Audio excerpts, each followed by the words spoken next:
In 22 BBY, during the early weeks of the Clone Wars, the Republic launched a mission to the planet Cestus to knock out the Separatist production of JK-13 droids, which were a specialized Force-sensitive, non-sentient security droid that was extremely hard to defeat, even for Jedi.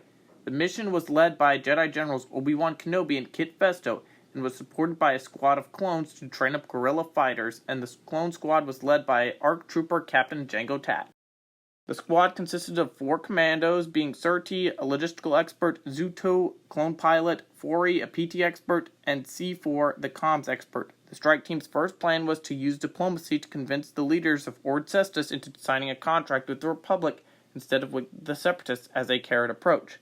While Kenobi handled the negotiations, Kit Fisto and his strike team started training up recruits to overthrow the government if need be as a contingency. During this time, the strike team made contact with the Desert Wind guerrilla group to prepare an operation.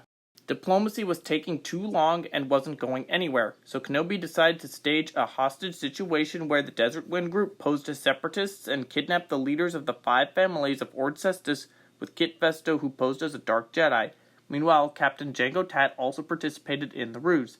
Then Kenobi and the other members of the strike group would rescue the leaders, and they would sign a contract with the Republic and abandon the Separatists out of gratitude.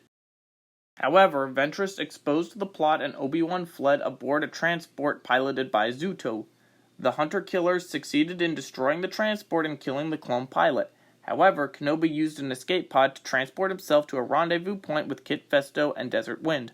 The guerrilla group began to pressure the Cestian government by carrying out insurgent strikes on Cestian cybernetics facilities, attempting to avoid fatalities for both sides while still crippling the economy and forcing a contract with the Republic. Their efforts seemed to be working for a while until a group of JK-13 and infiltrator droids invaded Desert Wind's hideout, capturing and killing several members of the group. It turned out that Asajj Ventress had also used the Force to pinpoint Kenobi's location for the 5 families, allowing them to launch a strike which also injured ARC Trooper Captain Jango Tat. Despite this setback, they prepared a final strike against the Cestus cybernetics. With the Republic Acclamator-class assault ship on station, Kenobi and Fisto planted homing beacons in Cestus' cybernetics main factory center so that the Acclamator could bombard the factory and cease the production of the battle droids from orbit. The plan seemed to be working, but Kenobi and Fisto had some unfinished business to attend to before executing their plan, but before they left, Jango Tat returned to duty totally recuperated from his injuries sustained in action. Kenobi and Fisto ordered the clone troopers not to leave their posts no matter what until the bombardment was finished or the 2 generals returned. After the troopers acknowledged their orders, the 2 Jedi left to meet with one of their contacts who was a gangster and would be supplying them with equipment.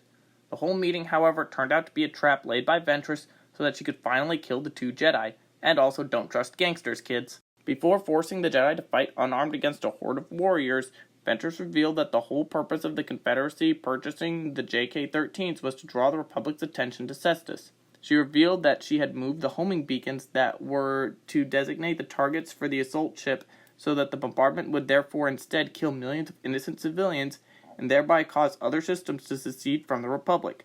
This then resulted in a duel between the Jedi and the Dark Assassin. Meanwhile, Jango Tat located the bunker of the 5 families, and inside he fought a JK-13 droid. The droid was a formidable opponent but ended up going insane after a suicide bomber killed himself on it. The ARC Trooper discovered that this was because inside the JK-13 had a Force-sensitive eel, which was a peaceful being and felt the death of the bomber. This meant that the 5 families had been tricking the Confederacy in an attempt to get richer and then escape the planet, because they were basically selling the Separatist droids that did nothing but go insane after someone died. Despite this information, Jango Tat knew that the 5 families must be destroyed, and so he called in an orbital strike right on top of his position, killing himself as well as the 5 families and saving millions of lives. However, before his death, Jango Tat recorded a last message telling the Jedi about his discovery of the Cestus' deception. Did you know about the mission to Cestus before this video? Let me know in the comments, and thank you for watching.